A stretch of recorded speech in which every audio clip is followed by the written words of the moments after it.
le premier dans un billet hebdomadaire en Calvados qui s'appelle Le Pays d'Auge, qui s'est très bien passé, et le deuxième à Paris, dans la rédaction de sport365.fr, qui s'est également très bien passé et qui ont confirmé mon envie de devenir journaliste.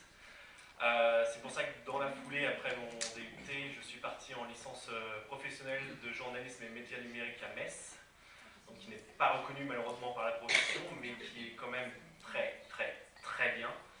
Donc, alors je ne sais pas s'il continue d'exister parce qu'il va peut-être se transformer en master, mais en tout cas, si certains d'entre vous veulent devenir journaliste, je leur conseille vraiment cette formation parce que c'est très professionnel, beaucoup de pratiques, très peu de théorie, et c'est ce qui nous permet de s'améliorer tout simplement.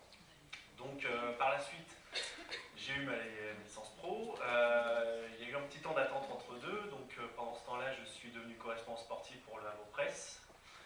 Et en même temps, j'ai passé des concours pour essayer d'entrer, d'être admissible à l'ESJ, donc l'École supérieure de journalisme de Montpellier.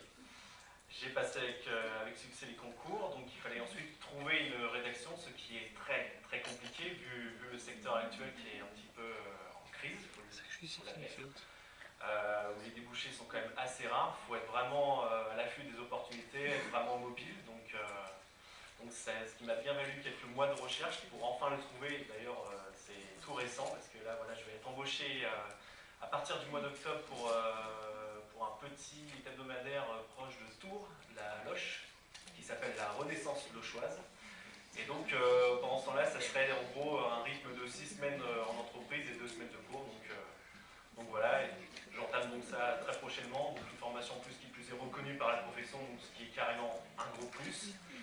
Et dans la foulée, après, pourquoi pas devenir peut-être journaliste sportif, hein, c'est un peu mon ambition pour le futur.